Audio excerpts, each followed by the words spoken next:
Cette année, Foi et Lumière fête ses 50 ans. Donc, le mouvement a commencé en 1971 durant un pèlerinage à Lourdes.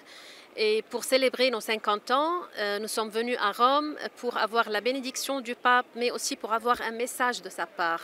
Ce que je retiens de son message, c'était surtout cet appel à vivre à vivre l'évangile du levain. Il nous a dit: ne vous isolez pas, ne restez pas chez vous, participez aux activités de l'Église, aux activités du quartier. Soyez un signe de l'évangile du Seigneur pour les plus petits, les plus exclus et ceux qui sont délaissés.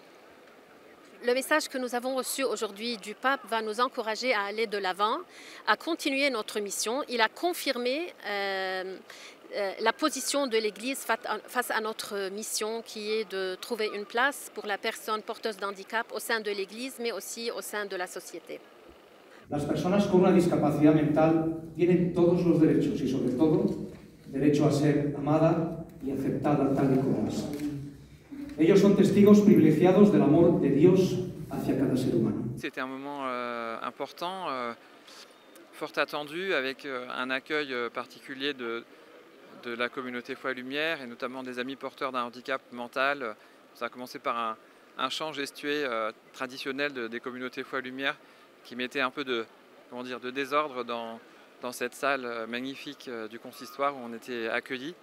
Donc beaucoup de joie dans cet accueil et joie réciproque du pape qu'on a senti proche.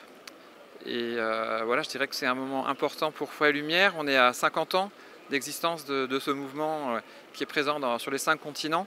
Un moment important parce que voilà, c'est toute une génération qui passe aussi, des fondateurs, des premières communautés. Et puis on sait qu'il y a eu ces affaires Jean Vanier l'année dernière qui ont peut-être fragilisé aussi le mouvement, puisqu'il était lui-même cofondateur avec Marie-Hélène Mathieu.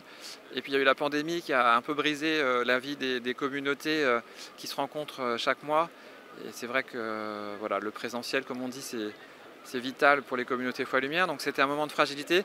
Et donc c'était important de recevoir cet encouragement, il me semble, du pape François à continuer à vivre ces rencontres, ces moments d'amitié tout simples et de joie partagée.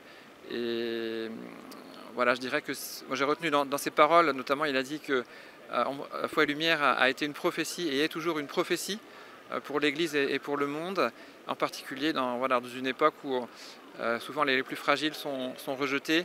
Ça rejoint vraiment ce qu'il dit très souvent sur la culture du rejet et vraiment cette capacité de l'Église à témoigner d'autre chose, de la dignité de chaque personne, en particulier des plus fragiles. Donc je crois que c'est un encouragement nécessaire pour continuer l'aventure de Foi et Lumière aujourd'hui.